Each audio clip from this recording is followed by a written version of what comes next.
Nageenyiif jaalalli waaqayyoo bakka afala jirtanitti isiniif baay'atu. Akkam jirtu? Akkam yoo nageessan? Nagaa jirtu? Galata waaqayyoo ani nagaa koodha. Guyyaa irratti Arootiibiin sagantaa miidhagaa tokko qabadheen isiniif dhufee jira. Sagantaan kun yeroo hundumaa dilbata torbeetti kan isiniif dhiyaatu yommuu ta'u, sagantaa kana namoonni jaallattan laayikii gochuudhaan akkasumas koomentii jalatti sagantaan kun nutti miidhageeraa itti nuuf hafuuf kan jettan hundumti keessan jalatti itti nuuf hafuuf jechuudhaan koomentii nuuf barreessaan isiniin jechuun jaalladha. Sagantaan kun sagantaa bilbilaadha. Bilbila hiriyootawwan garaagaraa namoota garaagaraatti bilbiluudhaani ni fattanna jechuudha. Qormaata goonaa piraankii goonaan jechuudha. Piraankii goonaani mee hafuuratti akkam nama jabeessu yaada akkamii namaaf kennu obbolootni kan jedhu ni gaafannaani. Mee guyyaa har'aa obboleessa keenyaa faarfataa Daaqoon Gammachiis Yiggazuu qopheeffadheen dhufe ittiin himinaashi har'a qopheeffadheen dhufe itti bilbilleetu mee gammeen maal nuun jedha Gammachiis maal nuun jedha mee anaan immoo maal naan jedha yaadan kennuuf yookaan wantan isaa gaafadhu kana akka obboleessa tokkootti gorsa akkaminaaf laata isin immoo barumsarraa argattu. Mee gara qophii keenyaatti dabarree gammee Yiggazuu piraankii goonaa gara piraankii keenyaatti dabarraa turtii gaarii Arootiibii hordofaa subscribe namni goone subscribe godhaa isiniin jechuun jaalladhaa. Viidiyoo kana like godhaa gara sagantaa keenyaatti.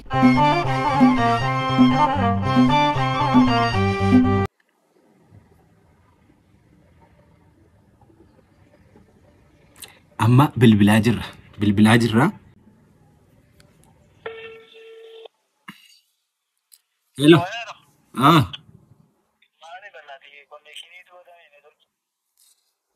Maani si bukkeedhaan?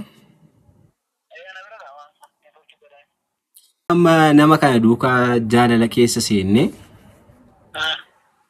torban wayii keessa ture beekta torban sadii wayii fixneerra jaalala erga eegalleeti. Na bakka nafsuunis baay'ee na jaallata anis baay'een jaalladhaani.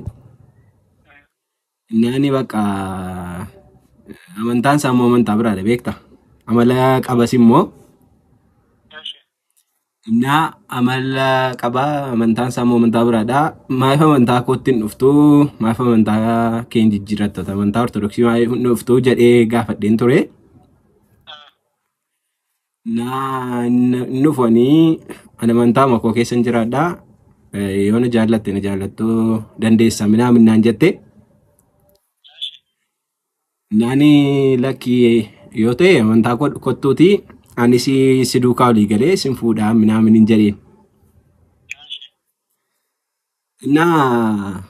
Mucaanii didaa jirti nuti immoo amma fikirii ajaa'ibaa keessa galleerra.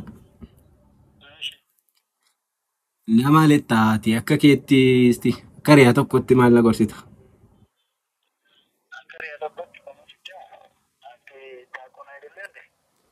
Eeshi.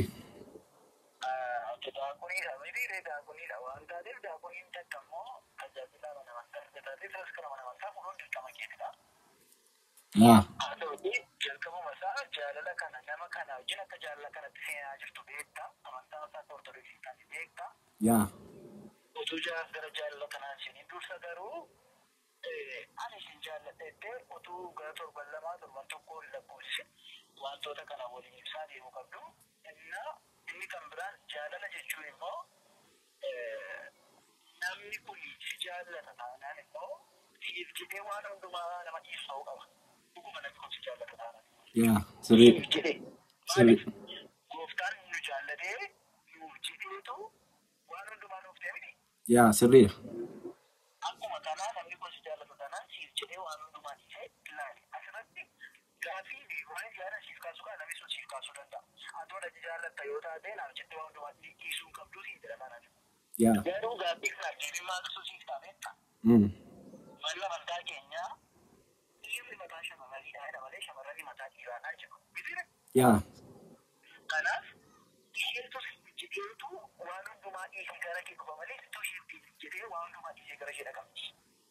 Sirriidha. malee abbaan manaa ishee miti. Qolis jechuudha. Kanaaf isheenis jaallatti dhuguma ishee wajjin jiraachuu barbaaddi taanaan siif jettee waan hundumaa dhiistee gara keetti qabdi. Ishee wajjin jiraachuu barbaaddi taate jechuudha. Kanaafiyyuu ati immoo kan ishee gorsu silumaayyuu jechuudha. Jalqaba isaa utuu bakka hiriyaa kiyyaa dhugaadha yookaan isheen hiriyaa kiyyaa yaanis jaalladheedha. Isheenis jaalladhee jettee booddee waa'ee wantaa kana irratti lakkoofsitanii jaalala seentanii erga ta'eetii booddee kana gaafisitti ta'uu qabu. Yoo maqaa ishee ta'uu isaa erga bartee booddee yaada kanaa baasuu qabdanii amma erga seentee immoo akka ammaa kanatti yaada kana ishee baasitee qoodu nama hubattu taatee taanaan garatti dhufuun salphaadha jechuudha. Maatiin ni gaddabu. Hiriyoon isheetu danda'u. Saawwan isheetu danda'u. Garuu erga si jaallattee waan hundumaa maatii isheerraayyuu adda baasee jaallachuu qabdi. Dhugaa si jaallatte taanaan jechuudha. Yaa. Innaa kanaadhaa fi adda yaada kan akka kanatti ibsi. Ati garuu akka bakka kee asitti kun qabnee fi akka bakka kee dhaabamuu socho'uu qabne guutummaan taates beektaa. Ati sun beektaa. Kanas jabeessisitti kun kan barbaada. Isheen amantaa isheetti jiraata, amantaa isheetti jiraata kan jedhu gorsa akkasii fi dhaabbata. Yaa. Gorsa akkasii kun mormana diigaa, mormaatii diigaa, dhala keetoo dhalli kee amma fakkeenyaaf dhalli beektee taatu yookaan musliimaa taata. Fakkeenyaaf jechuudha. Ati immoo ortodoksii miti. Yaa. Dhalli sirraa dhalattu walakkaa beektee walakkaa ortodoksii jettanii gargar walakkaa akka falattu moo akkam gootu kiristinnaa kaartamoo hidhiifta kan jedhu booddee booda biraa keessatti. Addunyaatti yaada kana iltaanaan walii galitti adeemu. Iltaanaan waaqayyo nama kana isheen qoonne kanaaf kallattii kanaatiin sababa kanaatiin waaqayyo sakaandaasiif kaa'e yookaan gammada kiyyootiin kaa'e waan ta'eef nama sana keessi nama biraa barbaadatu akka maali dargaggeessa baratu. Yaa sirriidhaan. Innaa kanas jechuu barbaada akka bilisa kiyya Tolee, bilisa kolfaadhuu galatoomi yaada naaf qooddeedhaa fi egaa namni tokko tokko daandiirra nama kuffisuu ni barbaada. Jechuun amantaarra si kaachiseetu borsi dhiisee deemuu danda'a beektaa.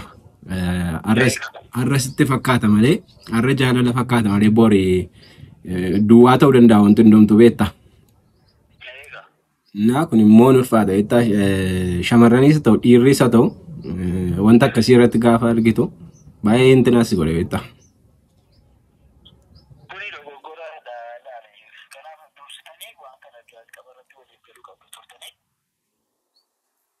Yaa.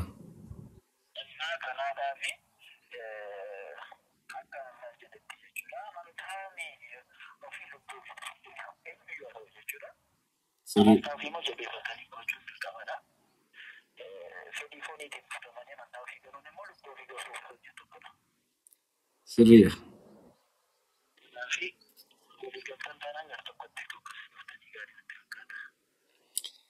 Tolee galatoomi waan hundaaf iyyuu yaada naaf qooddeedhaaf yaada naaf laatteedhaaf ulfaadhuun siin jedha. Naa amma danda'ametti sirreessuu yaalla gar tokkotti deebisuu yaalla. Yoo liigallee akkuma ati jettee mataanii shamarranii dhiiradha akka jedhu wangeella akkas jedhame tiire.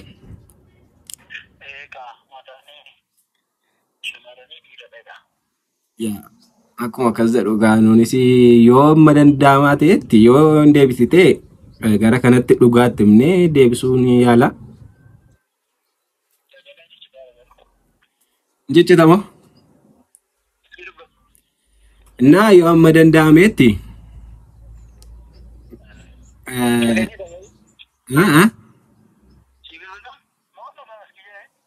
nagaamu naa amma danda'ametti nama kana gorsee fiduun yaala yoo dhugaan fudhata ta'e dhugaa amantii kiyyaan fudhata yoo ta'e gorsee fiduun yaalaanii gara amantaa kanaatti akka inni deebi'u stigameen yaala waan hundaaf iyyuu.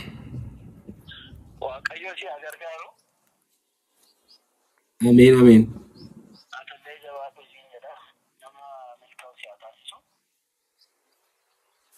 Ameen. Tole ishii gammee ulfaadhu galatoom. Ulfaadhu pirankii yoo ta'es pirankii waan na goote dhugaa yoo ta'es tokkoof ta'u ulfaadhu. Anduma waan ni qabatte Hin dandeenye kolfa hin dandeenye.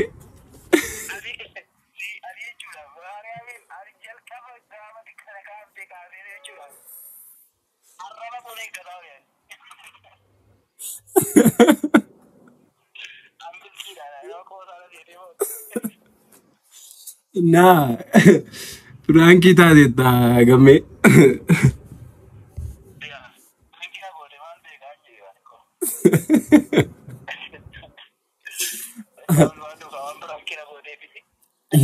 Ulfaadhu kaa waan hundumaaf iyyuu galatoomiin jedha yaada naaf qoddeedhaaf yaada bareedaa kaasteedhaafi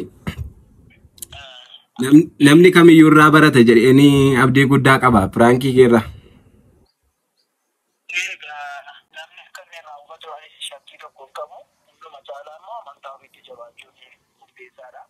Telefooniidhaaf jecha Kiristoos dhiiga isaa kan nuuf dhangalaase irra ajjetanii telefoonii jireenya biyyaa jiraachuun cubbuu hamaadha. Kana namni hundumtuu beekuu qaba. Namni hundumtuu irraa barachuu qaba jedhee nan kanaanis. Yaa ulfaadhuu guddaa galatoomi siin jenna. Baay'ee galatoomi.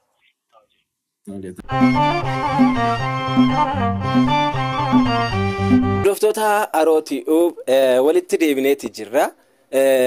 Qophii koo akka hordofaa jirtan shakkii guddaa hin qabu. Sagantaan kiyya akka isinitti miidhage akka itti bu'aaraa jirtan akka irraa barachaa jirtan shakkii tokko hin qabu. Egaan sagantaa koo guyyaa irraa gara xumuraatti fidaa jira. Egaan obboleessa keenya yaadanne naaf qoodee dhaggeeffatanii jirtu jechuudha. Naaf qofa miti hunduma keessaniif sagalee kana kan dhageessan kan hordoftan hundumaan keessaniifidha. Kan qophiin kun kan qophaa'e jechuudha. Akkasin irraa barattaniif sagantaa kana qopheesseedha kanan fidee dhufe. Egaan obboleessi keenya yaada bareedaa yaada miidhagaa ta'e yaada nama utubu amantaatti nama jabeessuudha kan inni naaf kaasee jechuudha. Maaliif namoonni baay'ee jaalalaaf jecha amantaa isaanii kan dhiisan baay'een isaanii jiru. Gaa'ilaaf jecha amantaa isaanii gadhiisanii kan deeman baay'een isaanii hedduun isaanii jiru jechuudha. Warroota kanaaf barumsa guddaa taa'ee yaada. Maaliif shamarran yookaan dhalaa yoo laalle yookaan dhiira yoo laalle inni dhiiraa amantaan ishee yoo Protestaantiidha taate yoo Musliimadha taate amantaa bira taate inni immoo Ortodoksiidha yoo ta'e amantaa isaa keessa taa'ee amantaa ishee achumatti kabajee fi ankostinaaf kabajee ajiraatti waliin jiraannaa kan jedhu kan ka'u yaada baay'ee kan ka'u jechuudha yeroo baay'ee. Garuu akkas miti. Kunni ta'uu hin qabu tasumaayyuu. Maaliif amantaa kun siin kabajaa amantaa kunaaf kabajii. Amantaa kee siin kabajaa amantaa kunaaf kabajii wanti jedhamu hin jiru. Yoo ta'e tokko taa'anii amantaa tokkoon jiraachuudha. Yookiin amantaa ishee fakkaate yookiin amantaa isaa fakkaate. Waliin isaanii walii galanii tokko ta'anii amantaa tokko ta'anii jiraachuu ture jiraata. Malee amantaa lama mana tokko keessatti tasumaan barbaachisu jechuudha. Abbaa warraa fi haati warraa amantaa lama qabachuu hin danda'ani jechuudha. Akka mana amantaa keenyaattis immoo hin barbaachisu jechuudha. Hin eeyyamamu jechuudha. Hin eeyyamamu namni tokko obboleessi koo akkuma inni kaase daaqoniin tokko daaqonii ta'ee amantaa biraarraa nama biraa fuudhuu hin danda'u. Nama biraa fuudhuu hin danda'u. Maaliif mana amantaa keessatti kinatii qaba yookaan silxaana qaba gatii ta'eedhaaf mana amantaatti tajaajila wanta ta'eedhaaf seeraaf heera mana amantaadhaan gaa'ila gaggeeffata jechuudha daaqoniin tokko jechuudha. Seera mana amantaa eege. Yoo kana godhu ta'e garuu seera cabsee yoo fuudhe garuu maal ta'a hin adabamaa mana qulqullummaa irraati hin aggadama jechuudha. Mana qulqullummaa deemee tajaajiluu hin danda'u. Maaltu daaqoniin tokko jechuudha. Mimanaanii yookaan uummatni illee dhiirri tokko shamarran tokko heerumuu yoo barbaadde amantaa isheedhaan kabajamtee amantaa isheedhaan ulfina godhattee inni dhiiraas inni isheen shamarranis maal ta'uu qabdi heerumuu qabdi fuudhuu qaba jechuudha. Fuudhuu qaba jechuudha. Malee amantaa keensiif kabajaa amantaa kunaaf kabajii wanti jedhamu maatii tokko keessatti hin barbaachisu. Boroo gaa'ela gaafa uummatan dhalli dhalattu eessa dhatti amantaan ishee garamiin ta'a. Amantaan ishee garamiin ta'a. Maaloo amantaa isa kamiin hordofti hidhattee mucaan kun? Kan haadhaadhaatti guyyaa tokko kan haadhaadhaatti guyyaa tokko immoo kan abbaadhaatti. Mee mucaan kun heereen ishee ganama maal ta'a jechuudha. Baay'ee kan nama gaddisiisu ta'a jechuudha. Kanaafuu maal ta'uu qabna? Amantaa keenya kan fakkaatutti heerumuu. Amantaa keenya kan fakkaatu fuudhuu. Kabachiifachuu. Amantaa ofii abbaatu kabachiifata wanta ta'eedhaaf jechuudha. Kanaafiyyuu barumsa guddaa akka irraa argattan, barumsa guddaa akka irraa fudhattan abdii guddaan qabaa. Irraas bohaartanii itti bohaartaniittu. Kanaafiyyuu amantaa keessan jabeessaa qabadhaa isiniin jechuun barbaada. Sagantaa kanarraa akka barattan shakkii guddaa tokko hin qabu. Sagantaa koo guyyaa irraa xumureetan jira.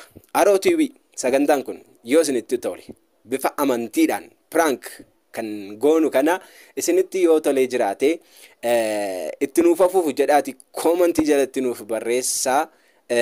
Nuti immoo sagantaa kana torbeedhaan isiniif qopheessinee isiniif dhiyeessina jechuudha. Sagantaa biraan walitti deebinaa. Aroo TV namoonni subscribe hin goone subscribe gochuudhaan maatii Aroo TV ta'a. Akkasumas viidiyoo kana like gochuudhaan nu jajjabeessan isinii jechuun barbaada. Amma torbee nagaan isiniif haa ta'u. Qophii biraan walitti deebinaa. Horaa bulaa deebana.